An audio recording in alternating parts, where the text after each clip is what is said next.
Yo, they're really doing White Chicks too? Like Marlon Wayans actually said it on Good Morning America. I mean, what?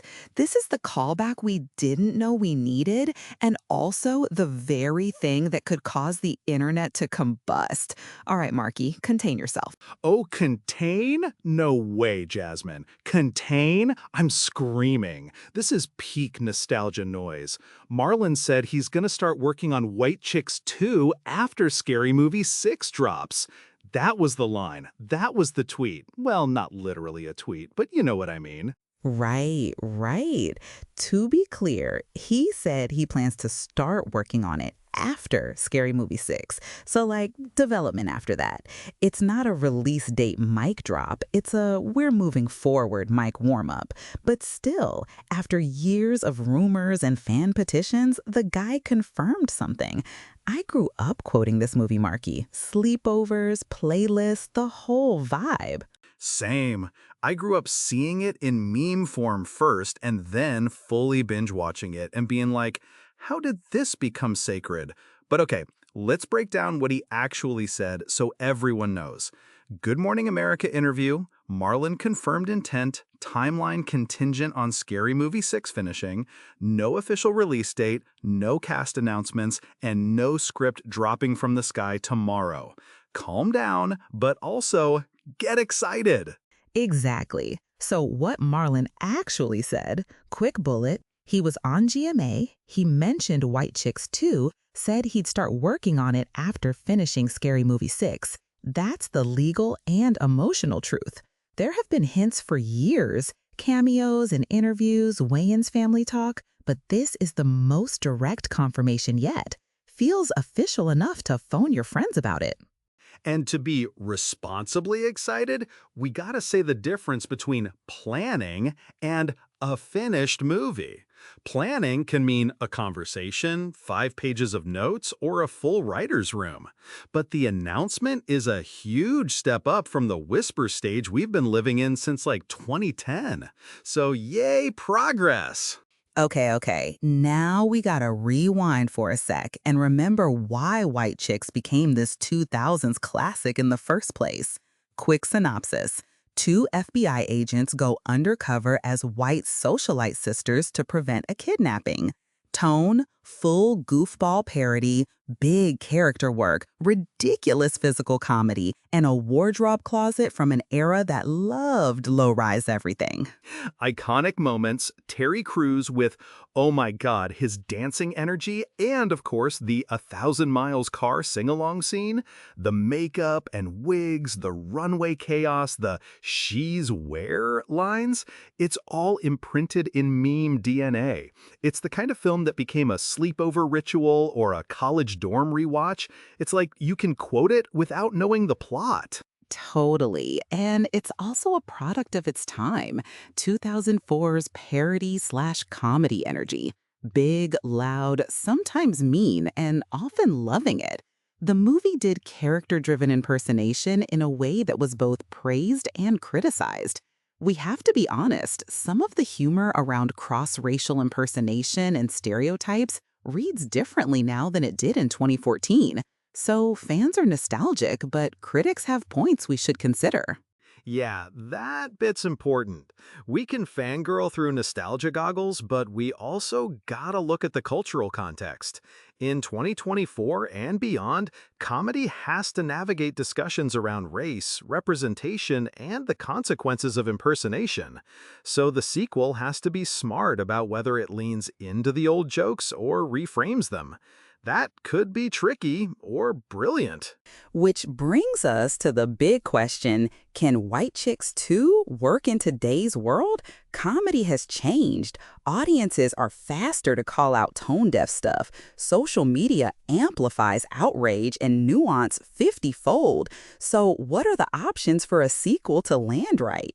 Option 1, lean into self-awareness. Make jokes about filters, Facetune, micro-influencers, performative activism, call out how surface-level social media can be, and have the movie do it with a wink.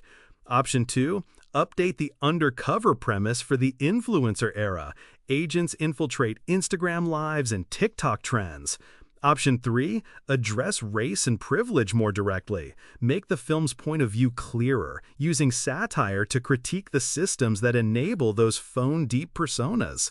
Any of these could work if the Wayans keep that deliberate edge. I want option 1 and 2 together. Like imagine Kevin and Sean and Marlon trying to navigate viral challenges while disguised as it girls who live off brand deals and mood lighting. Insert Terry Crews as a wellness coach. But also, the movie should not just punch down or recycle old stereotypes without commentary. It should use parody as a mirror, right? Exactly. The Wayans style has always been a kind of in-your-face parody that can also punch up when done right. If they make the film more meta-like, the characters learn something, or the script calls out the absurdity of the original premise in a comedic way, it could be both nostalgic and relevant. But Jasmine, I also want ridiculous cameos. You know I live for cameos. Oh, come on, Marky. Me too. Dream cameo list, Beyonce, probably too big. But give me modern pop culture cameos. A TikTok queen, a reality star, maybe a surprised indie darling. And Terry Crews has to be back. Shannon Elizabeth, Busy Phillips, maybe bits from the original Socialite suspects. But listen, don't waste my time without 1,000 Miles playing at least once. Agreed. 1,000 Miles is canon. Now let's talk timelines. Scary Movie 6 first? Marlon said he'll start on White Chicks 2 after Scary Movie 6. So how long until we see any real production? Realistically, a few months to a year for Scary Movie 6 to finish its cycle, then writer's room time, another year? 2? We could be looking at 2025, 2027 before cameras roll, depending on schedules and studios. Yep, fans should treat Scary Movie 6 like a weather forecast for White Chicks 2. If Scary Movie 6 slams at the box office or goes viral, the studio gives the green light faster and bigger budgets show up. If it flops, the sequel might get pushed, reworked, or made smaller. So watching Scary Movie 6 becomes like checking your favorite franchise's pulse. Also, the Scary Movie legacy matters. The franchise built on parody in current horror and pop trends. A sixth entry tells us studios think parody still sells if done right. If that movie lands with audiences, it signals that broad, raunchy comedies have a place again. Which is wild, but also kinda wonderful.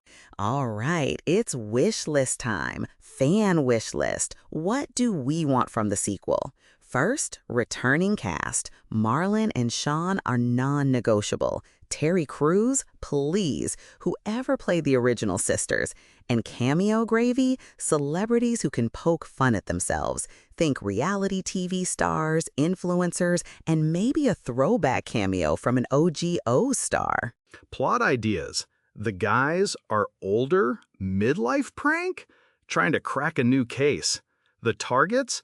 Influencers hosting a fake billionaires retreat or a scammy self-care cult run by fake gurus? Or better, a generational plot, our undercover duo dealing with Gen Z socialites who communicate through viral dances and private Discord servers? Imagine them learning how to lip sync on the fly. Painful and amazing. Yes. Also, please give me thoughtful callbacks, not cheap repeats. So a few classic beat-for-beat jokes to placate the OG fans, but mostly fresh comedy about the absurdities of 2020 celebrity culture, and a little wink at the original's controversies. Maybe a joke that shows the film is aware of its history and chooses to grow, not ignore. Keep it raunchy, but smarter. Keep the physical comedy. People love the physical comedy, but layer it with meta commentary. Use parody as a scalpel, not a sledgehammer. And marketing-wise, lean into viral tease trailers, short, memeable clips to capture both millennials and Gen Z. That's how you make White Chicks 2 feel of the now. We should also call out potential fan fears. Some listeners will be like, this can't work. It's impossible to update. Others will say, it's a classic. Leave it alone.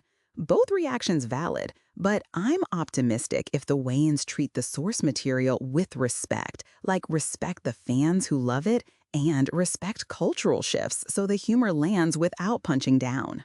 Agreed. And if you're a fan sitting at home like, what if they ruin it? Remember, sequels have the chance to refine and respond. If done right, White Chicks 2 could be a clever time capsule that also critiques our current moment. Or it could be a dumpster fire. That's the gamble, and honestly, that's part of the fun of the announcement. Okay, wrap up time. Quick recap.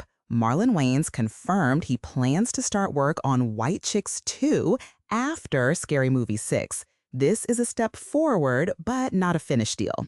The original is iconic for its characters, quotable scenes, and mimetic power. The sequel has to balance nostalgia with modern awareness, update the undercover premise for social media, maybe make the movie more self-aware, and definitely bring Terry Crews back. Timeline reality check? Watch Scary Movie 6 as an early indicator. Don't expect a sequel tomorrow, but do expect more news if Scary Movie 6 does well.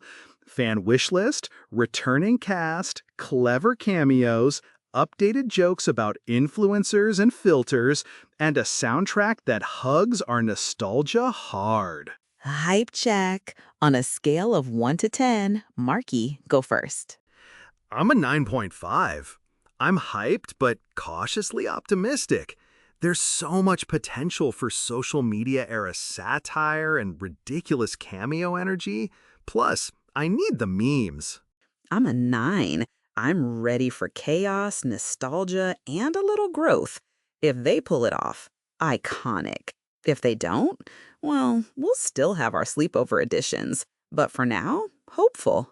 Listeners, we want you in this. Send us your sequel ideas, plot beads, dream cameos, what scenes must return, and what should absolutely never come back. Hit us up. No, really, send them. Or leave a voice note. We're doing a follow-up when more news drops. And watch Scary Movie 6 when it drops. Consider it a cultural weather forecast. We'll cover it and then do a deep dive into what the White Chick sequel could actually look like. Until then, keep blasting 1,000 miles and keep your wig secure. All right, Marky, closing thought? Just this, if White Chicks 2 becomes a reel, I want it to be a mirror funny, messy, and honest about how celebrity culture works in 2020s. If it's messy in a good way, we'll be here celebrating it. If it's messy in the other way, well, we'll roast it too. Either way, it's gonna be a ride. Perfect. That's the energy we want. Thanks for listening, everyone. I'm Jasmine, Millennial Pop Culture Stan, and with me is Marcus, our Gen Z film obsessive. Follow, rate, and tell us your wildest White Chicks 2 pitches. We'll read the best ones next episode. Bye.